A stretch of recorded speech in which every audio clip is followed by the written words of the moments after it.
بسم اللہ الرحمن الرحیم. شکریہ نقوی صاحب. بات یہ ہے کہ میر انیس سے جس تعلق کا آپ نے ذکر کیا، وہ میر انیس 3 بھائی تھے، میر مونس، میر انس اور میر ببر علی انیس. یہ تینوں ادب میں بہت عرفہ اور اعلیٰ مقام رکھتے ہیں. ان کا ثانی آج بھی نہیں ہے، اس وقت بھی نہیں تھا.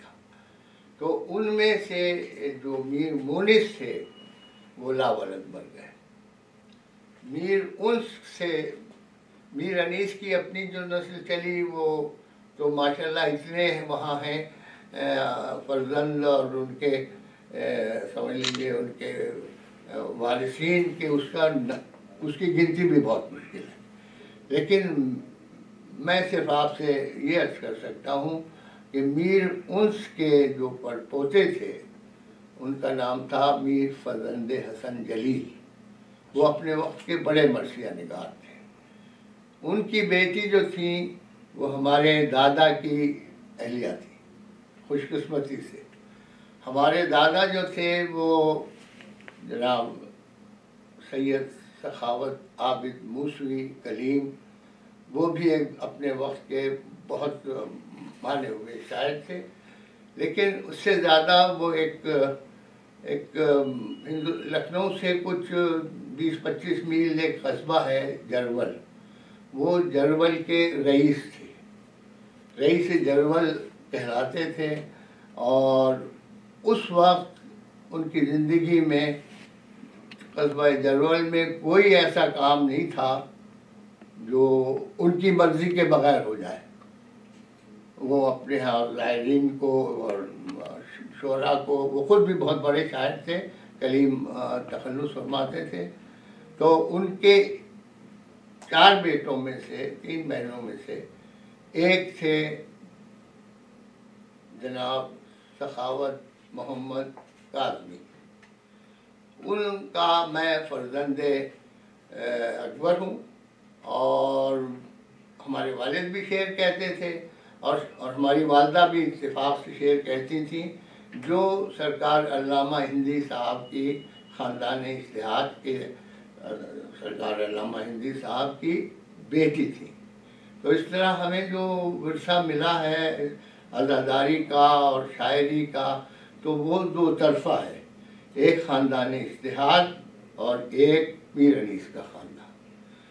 اس طرح ہم کہہ سکتے ہیں کہ یہ شراب جو ہمارے اندر اتری ہے، یہ 2 آتشات ہیں، یہاں سے بھی اور وہاں سے بھی.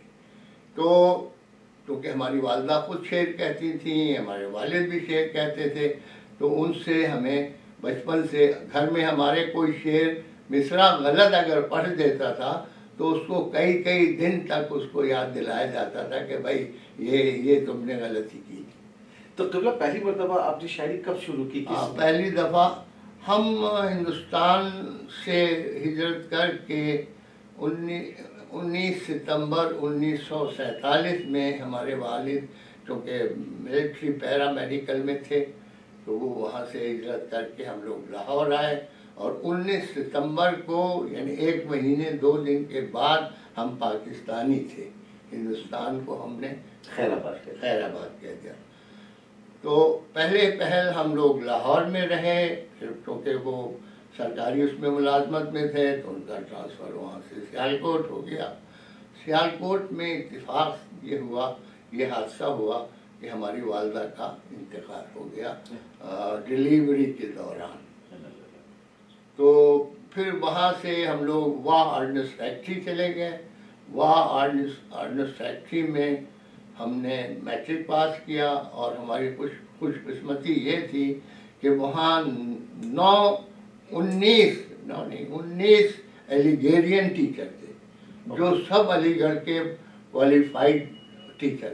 تو ان کی صحبت میں ہمیں اس شعر و ادب کو پرورش کرنے کا بہت چانس ملا. اور اس میں خاص طور پر اس وقت کے 2nd ہیڈ ماسٹر جو تھے شمیم احمد صاحب، وہ ویسے میں نے اپنی کتاب میں کسی میں لکھا ہے کہ ویسے استاد ماؤں نے جنم دینا بند کر دیے ہیں. وہ اس قدر بچوں کے ساتھ خلوص اور محبت سے ڈانٹ ڈپٹ بھی کرتے تھے، بہت سے وہ ملتے تھے. اور انہوں نے ہمیں پہلی دفعہ، کیونکہ جب وہ پنجاب کا علاقہ ہے اور وہاں اردو بولنے والے طالب علم جو تھے وہ کم تھے، تو انہوں نے جب ہماری صلاحیت کو دیکھا، ہماری زبان کو دیکھا، تو انہوں نے کہا کہ بھائی ہم یہاں ایک بزم ادب بنا رہے ہیں، تم کو اس کا جنرل سیکرٹری بنا دیں. ماشاء اللہ. پھر اس وقت ہمارا 6 میں پڑھتے تھے، اس وقت ہمارا معیار تو اتنا نہیں تھا کہ وہ، لیکن وہ ہماری زبان کو پھر وہ بزم ادب قائم ہوئی، اور اس میں پھر ہم نے جنرل سیکرٹری کا عہدہ سنبھالا. پھر تقاریر جو ہیں شروع ہوئیں، پھر بین اسکول جو تھا وہ اس کے مقابلے ہوئے، اور اس طرح انہوں نے ہمیں اس دریائے ادب میں دھکیل دیا گویا. ماشاء اللہ. اچھا، غزلوں کے آپ کے 4 مجموعے ہیں ماشاء اللہ، تو آپ نے پہلے غزلوں کے مجموعے کی طرف راغب ہوئے تھے یا مرثیے کی طرف؟ نہیں، ہم پہلے، کیونکہ وہ دور ایسا تھا کہ شیعت کو کوئی فروغ نہیں تھا اس میں. بالکل. اور ہمارے والد غزلیں کہتے تھے، تو ہم نے غزلوں سے شروع کیا. اچھا، پھر جب ہم نے میٹرک پاس کر لیا وہ آرڈننس فیکٹری سے، تو ہم کراچی آ گئے. کراچی میں آ کے ہمیں فل فلیج جس کو کہیے ادبی ماحول ملا. تو ہم شروع سے ہمارے ذہن میں ایک غالب کی بڑائی کا تصور تھا. غالب کی بڑائی کے تصور نے ہمیں شعر و ادب کی طرف اور مائل کیا، اتنا مائل کیا کہ ہم نے پہلی غزل جو کہی تھی وہ 58 میں کہی تھی، اور 58 سے پھر ہم جب کراچی آ گئے تو یہاں ہماری تعلیم جاری رہی. ایک وقت ایسا آیا ہمارے اوپر کہ ہم شعر تو بہت آسانی سے کہہ لیتے تھے، مگر اس شعر میں کچھ ہوتا نہیں تھا، بس خانہ پوری ہوتی تھی. قافیے ملا دیے، ردیف ملا دی. اور جب ہم نے پڑھا آگے تو معلوم ہوا کہ یہ سب شاعری جو آپ کر رہے ہیں شہاب صاحب، یہ بیکار ہے. تو ہم نے یہ کار خیر کیا کہ ہم نے وہ سارا مجموعہ کلام جو تھا وہ نظر آتش کر دیا، اور طے کیا کہ اب ہم یہی شاعری اگر کرنا ہے تو آپ شاعری نہ کریں. تو ہم نے یہ عمل کیا. پھر چونکہ جراثیم شعری ہوتے ہیں، جس طرح اور جراثیم آدمی کو تنگ کرتے ہیں، اکساتے ہیں، اس طرح اس نے بھی. تو پھر ہم نے یہ طے کیا کہ ہم کم سے کم اردو ادب میں ایم اے تو پاس کریں. ماشاءاللہ. حالانکہ ہم سرکاری ملازمت میں تھے، لیکن ہم نے پھر یہ طے کیا کہ ہم نے پھر ایک وقت 1974 میں ہم نے پھر اس متعلقہ شاعری سے رجوع کیا، دوبارہ نکاح کیا. ماشاءاللہ. اور پھر ہم نے اتفاق سے ان دنوں حضرت حجت کی ولادت کے ایام تھے، کوئی تراویح آئی ہوئی تھی، تو اس پر ایک ہم نے منقبت لکھی. اور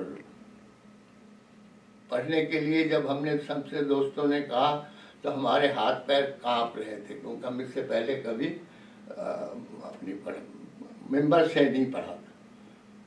لیکن کچھ دوست سے ہمارے، جس میں سمر ہوشنگ آبادی بھی، ولی جارشوی بھی، انہوں نے ہمت بندھائی. تو پھر ہم نے وہ پڑھی. پھر جو وہاں امام بارہ ہے اس میں پڑھا. تو اس کے بعد ہمت ہوئی. پھر وہاں جشن سرکار جو ہے وہ پھر رات بھر چلتا ہے. پھر وہاں سے ہم نے خراسان میں جا کے پڑھا، وہاں پذیرائی ہوئی. پھر نیٹی جیٹی پر ساری رات پڑھا جاتا وہاں. تو پھر ہماری ہمت بندھی کہ ہاں بھائی ہم شعر غزل پر اس وقت ہم جو بھی لکھی تھی غزلیں ہم نے وہ آصف بست کر چکے تھے. پھر ہم نے وہاں سے اس کو دوبارہ شروع کیا.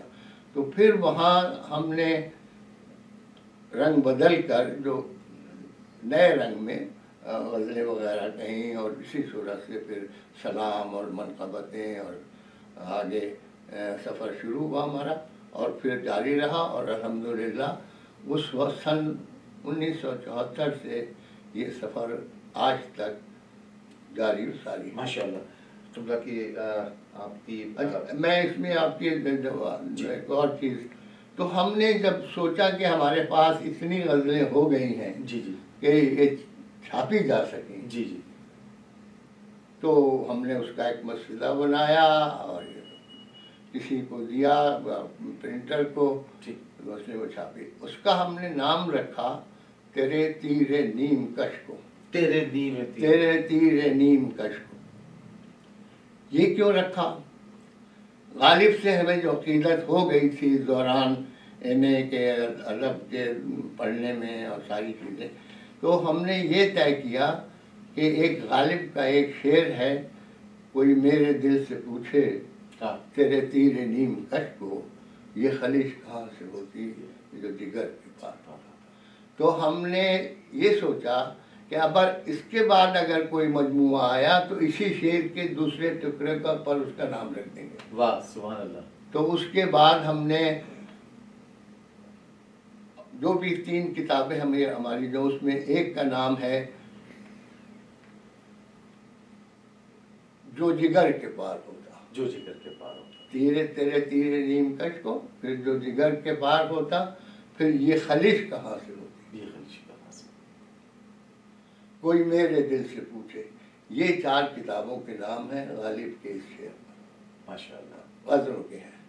پھر ہم نے سوچا کہ ہم اس دوران میں ہماری منقبتوں وغیرہ کی وہ بھی شروع ہوئی، تحریک اور مواد جمع ہوتا گیا، تو اب چونکہ وہ اس کا مذہب شیعہ سے تعلق تھا، تو ہم نے انیس کی ایک بیت ہے کہ جب تک یہ چمک مہر کے پرتو سے نہ جائے، اقلیم سخن میری قلمرو سے نہ جائے۔ کیا بات، انیس کی مارکت الارا بیت ہے۔ تو ہم نے پہلی کتاب کا نام رکھا میری قلم رو سے، قصائد اور اس کی منقبتوں کی اور نعتوں کی کتاب تھی، اس کا نام تھا میری قلم رو۔ اس کے بعد جب تک یہ چمک، اس کے بعد ایک اور کتاب ہم اس میں سے لینا چاہتے تھے، مگر وہ ایک اور دوست تھے، انہوں نے اس کتاب کا نام رکھ لیا میری قلم رو سے، تو نہیں انہوں نے رکھا، اسی طرح کوئی نام رکھ لیا، تو ہمیں میری قلم رو سے تو ہم چھاپ ہی چکے تھے۔ اور یہ ہماری 3 کتابیں ہمارے لیے خوش قسمتی ہے کہ دنیا ادب کی سب سے پرانی انجمن ہے انجمن ترقی اردو ہند، ماشاء اللہ، جس کو مولانا عبدالحق صاحب نے جی قائم کیا تھا۔ تو انہوں نے ہماری 3 کتابیں شائع کی وہاں سے، انڈیا ہمیں جانا پڑا، انڈیا سے، اور اس میں اچھا جیسا کہ قطع کلامی معاف کرتا ہوں، جیسا کہ ہم نے دیکھا کہ آپ کے ماشاءاللہ یہاں کینیڈا میں جب آپ آئے تو آپ نے بہت سارے کلام پڑھے، آپ نے اپنی منقبت بھی پڑھی، آپ نے اس میں اور کافی لوگوں سے آپ نے عطا بھی کیے۔ آپ کے کلام میں نے دیکھا، جیسے راجہ صاحب نے پڑھا، بہت ہی خوبصورت کلام تھا، آج بھی وہ پڑھ رہے تھے۔ تو آپ سمجھتے کہ مرثی کے اوپر بھی اس وقت ہمیں مزید کام کرنے کی ضرورت ہے، حالانکہ میر انیس صاحب کا اتنا بڑا خزانہ ہمیں وہ دے گئے کہ میرے خیال میں کہ اب اس سے پوری طرح مستفید اگر ہو جائے تو کافی ہے۔ اس میں مسئلہ یہ ہے کہ مرثیے کو اصل میں موجد چاہیے، کیوریٹر نہیں چاہیے، کریٹر چاہیے۔ ہمارے ہاں جو کام ہو رہا ہے وہ مراثی جو پرانے زمانے کے گزر چکے ہیں، صرف ان کو محفوظ کرنے کا اور ان کو آگے بڑھانے کا ایک سلسلہ جاری ہے، جو وہ بھی بہت مستحسن ہے اور ہونا بھی چاہیے۔ لیکن اس وقت کے جو مرثیہ نگار ہیں، جو پاکستان بننے کے بعد کے، ہندوستان میں تو بہت تھوڑے رہ گئے، مگر یہاں جو مرثیہ نگار ہیں، ان لوگوں کے مراثی کو ان کی ہمت افزائی کرنی چاہیے کہ وہ نئے مراثی لکھیں، کیونکہ ہم جیسے یعنی گڑے ہوئے مردے آثار قدیمہ تو ہم نکال رہے ہیں جی، لیکن ہم کوئی چیز کریٹ کر کے سامنے نہیں لا رہے ہیں. تو اور ہم سے کسی نے کہا کہ مرثیہ لکھو، تو ہم نے کہا کہ ہم مرثیہ کیا لکھیں گے، اتنے ہزاروں مرثیے لوگوں نے کہہ دیے ہیں اور اس میں ہم کیا اضافہ کر سکتے ہیں. تو پھر ہمارے ایک مربی تھے نفیس فتح پوری، اللہ ان کی روح کو جنت نصیب کرے اور ان کو آرام سے رکھے. تو انہوں نے ہم سے کہا کہ تم مرثیہ لکھو، تمہیں صلاحیت ہے، تم لکھ سکتے ہو. تو ان کے اصرار پر ہم نے پہلا مرثیہ لکھا جس کا نام تھا زمین کی زبانی. یعنی جتنے مرثیے ہوتے تھے وہ ہم نے یہ سوچا اس مرثیے کو لکھتے وقت کہ ہمیں شہادت کربلا کا، واقعات کربلا کا کون ایسا شاہد ہے جو ہر جگہ موجود ہے. آسمان ہے تو خیموں میں نہیں ہے، پردوں میں. دریا ہیں، زمین، اور تو ہم نے یہ سوچا کہ زمین اس وقت کی کربلا کی جو تھی اس سے بڑا کوئی، اس پہ خیموں کی واردات بھی اس نے دیکھی، اس نے دریا کے کنارے کی واردات بھی دیکھی ہے، اس نے لاشیں جناب علی اکبر کو اپنے اوپر گرتا بھی دیکھا ہے، حضرت عباس کے شانے قلم ہو کے اس پہ گرے ہیں، امام حسین بیٹے کی لاش پر پہنچنے کے لیے گھٹنوں چلے ہیں. تو زمین سے بڑا ہمیں کوئی ایسا گواہ نہیں ملا کہ جو ہمیں جس سے ہم ہر واقعہ منسوب کر سکیں.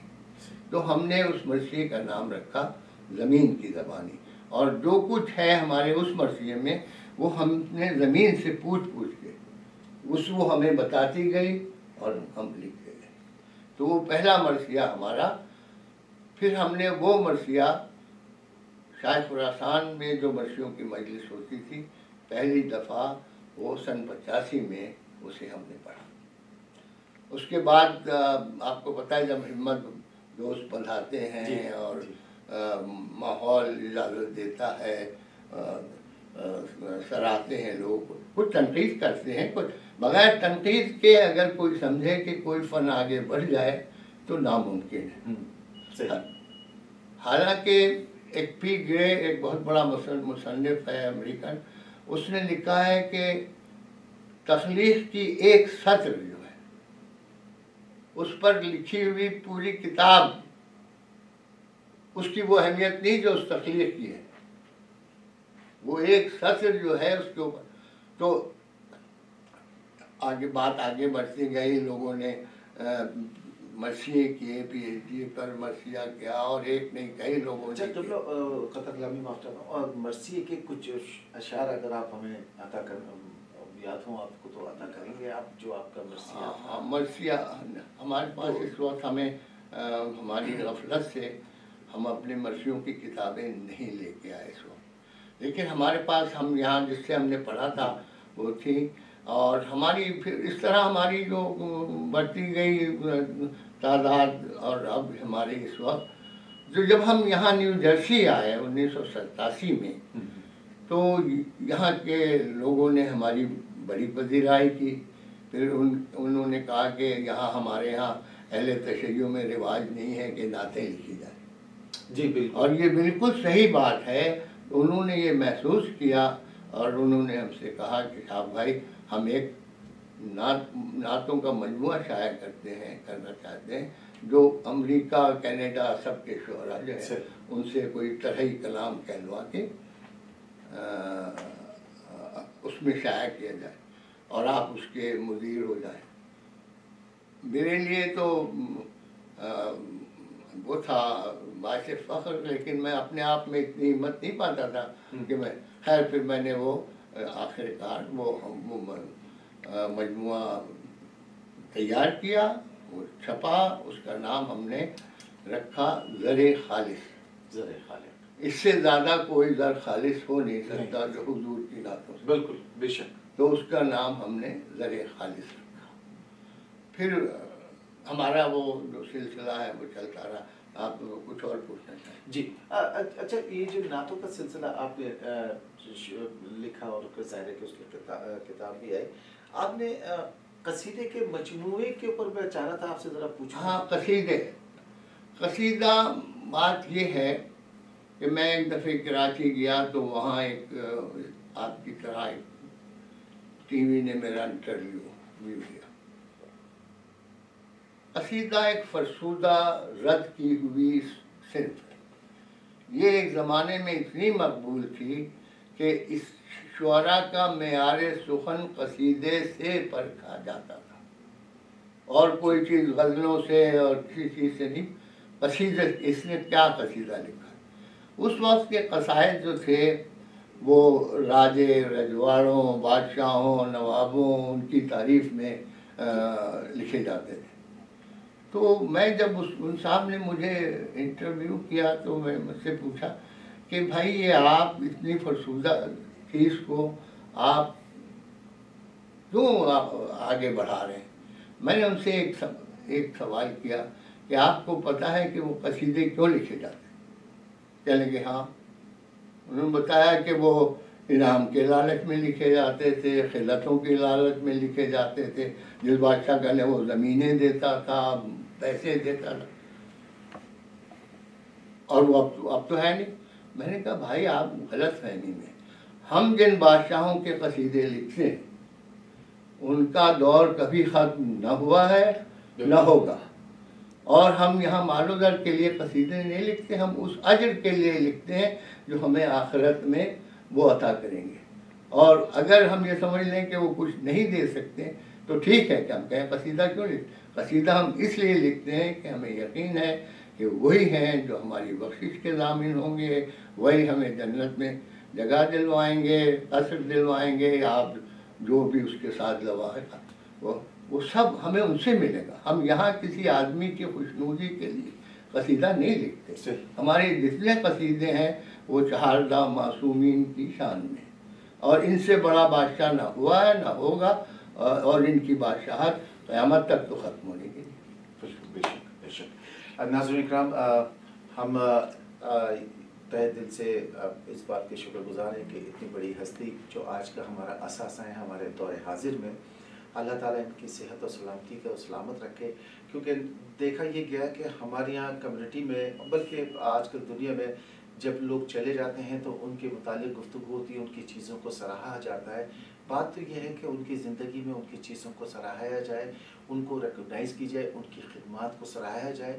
جیسے کہ شہاب کاظمی صاحب جس خاندان سے ان کا تعلق ہے، اور جو ان کی خدمات ہیں، جو ان کی کتابیں ہیں، اور جو آج کل یہ آگے بڑھ کے کام کر رہے ہیں نارتھ امریکہ میں، یہ بہت بڑی ہمارے لیے باعث فخر کی بات بھی ہے اور باعث ستائش بھی ہے. اور ہم تمام ہماری آنے والی نسل تک ان کی شکر گزار رہیں گی. تو ہم آپ سے یہی کہیں گے کہ آخر میں آپ کچھ کہنا چاہیں گے؟ میں بات یہ ہے کہ آپ نے بہت محبت آپ کی اور بہت آپ کی کاوشوں کو ہم سراہتے ہیں. تو میں اپنا زندگی کا سفر تھوڑا سا آگے بڑھا کر یہ عرض کرتا ہوں کہ جب میں نے زمین کی زبانی لکھا تو میرا دل چاہا کہ شاید اس معیار کا تو نہیں جو انیس اور زبیر کا معیار تھا، لیکن شاید میں قصیدے اور لکھ سکتا ہوں، یہ مرثیے اور لکھ سکتا ہوں. تو اس طرح میں نے اس وقت میرے 22 مرثیے شائع ہو چکے. ماشاء اللہ.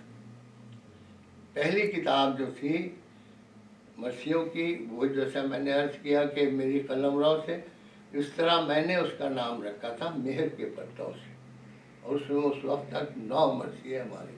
اور مرثیے میں جو لکھتا ہوں وہ آج کل کے رواج کے مطابق نہیں لکھتا، بلکہ میں جو مرثیے لکھتا ہوں وہ انیس کی تاسی میں لکھتا ہوں.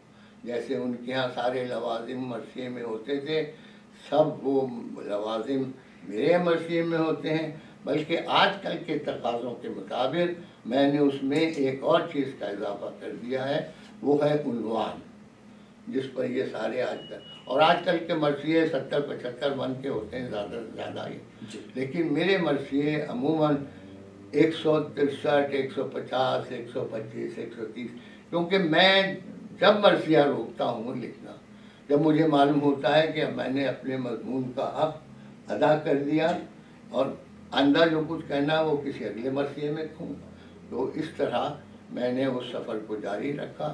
تو اب اس وقت میرے 3 کتابیں جو ہیں وہ مرثیوں کی شائع ہو چکی ہیں اور ان کے نام بھی میر انیس کے بیت سے لیے ہیں. ماشاءاللہ. تو ایک کا نام ہے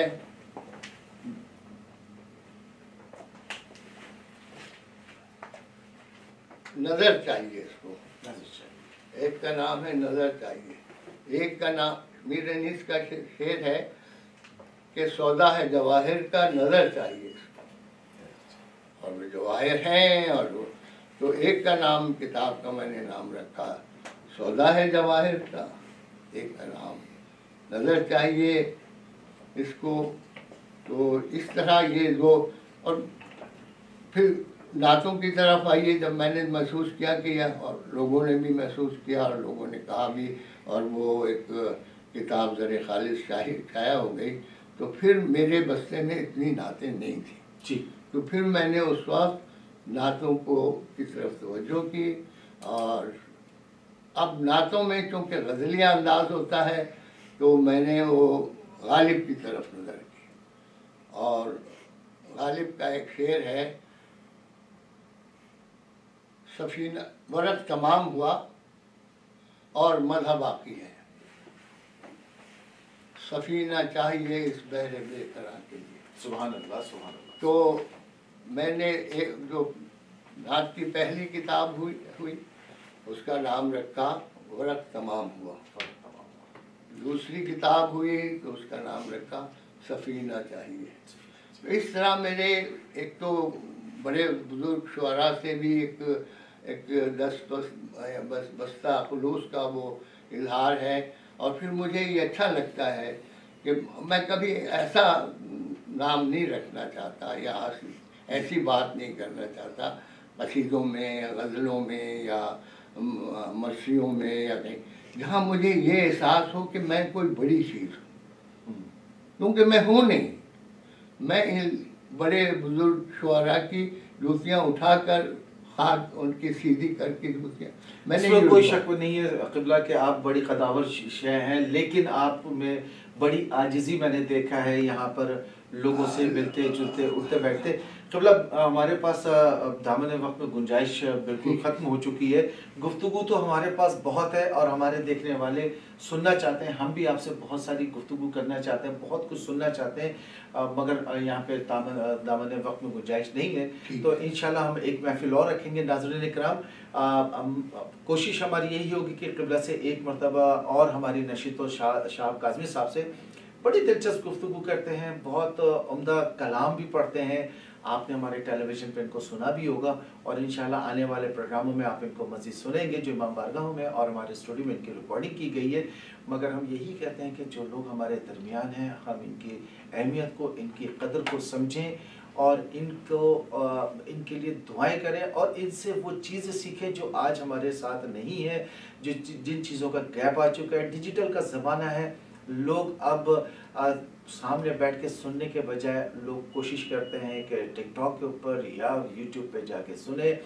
مگر یہ ادب کا جو سلسلہ ہے یہ ہمارے درمیان اسی طور پہ قائم و دائم رہے گا جب ہم ان کے گرد و نواح میں رہیں گے. صرف آپ کی بات میں میں ایک بات کا اضافہ کرنا چاہوں گا. ذرا سی دیر ہے، 1 منٹ بھی نہیں لگے گا. کہ جب ہم یہاں آ گئے اور وہ کتابیں شائع ہو گئیں تو ایک ہمارے دوست ہوا کرتے تھے جوہر میر، نیو یارک سے عوام اخبار نکالتے تھے. انہوں نے ہم سے کہا کہ شہاب صاحب آپ نظم تو لکھتے ہیں، کچھ نثر بھی لکھی ہمارے لیے. تو ہم نے ان کے لیے ایک ہفتہ وار کالم لکھنا شروع کیا جس کا نام تھا انشائیہ. تو انشائیے لکھنے شروع کیے.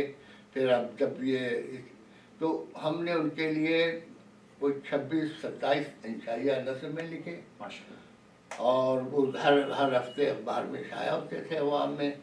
اس کے ساتھ ساتھ ہمیں لوگوں پر تبصرے اور یہ وہ، پھر نثر سے ہمیں خاص رغبت بھی تھی. تو ہم نے پھر اپنی ساری جو نثر تھی اس کو ہم نے لوگوں کے اصرار پر جمع کیا اور اسے شائع کیا. اور اس کا ہم نے نام رکھا انیس کے مصرے سے، نمک خان فصاحت ہے نمک خان فصاحت ہے تکلم میرا، تو وہ ہماری کتاب نمک خان تکلم کے اعتبار سے وہ بھی شائع ہو چکی ہے، اور اس میں ہم یہ کوشش کرتے ہیں کہ ہم جو بات لکھیں اس سے پڑھنے والے کو فائدہ ہو، تفنن طبع کے لیے نہیں۔ ہم مشتاق یوسفی کی طرح بھی ہم مزاحیہ لیکن ہم چاہتے ہیں کہ ہم جو بھی لکھیں اس سے اگر ایک رتی بھر بھی ہمارے قاری کو فائدہ ہو تو اس میں ہم نے ادب سے گفتگو کی ہے، ساری جو بھی ہماری گفتگو ہے اس میں ہمارا نظریہ یہی ہے کہ ہم سے دوسروں کو فائدہ پہنچے۔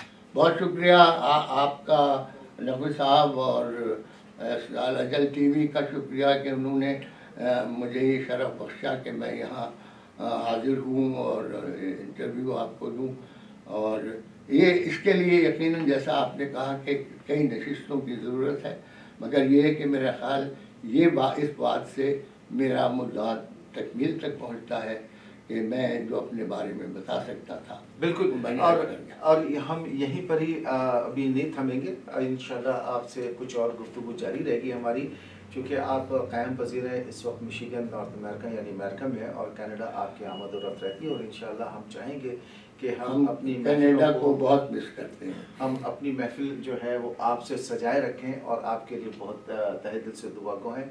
سامعین کرام، انشاءاللہ اگلے ہفتے پھر ایک نئی نشست میں آپ کے سامنے حاضر ہوں گے۔ شہاب کاظمی صاحب کا ہم تہہ دل سے شکر گزار ہیں، خوش آمدید بھی کہتے ہیں کینیڈا میں، اور اب ان کی چونکہ روانگی کے دن قریب ہیں تو اس سے جانے سے پہلے ان سے 2 نشست اور کریں گے۔ مجھے وسیم نقوی کو یہاں اجازت دیجیے، انشاءاللہ اگلے پروگرام تک کے لیے خدا حافظ۔ بہت شکریہ۔ کتنی دیر کا وقت بتائیے؟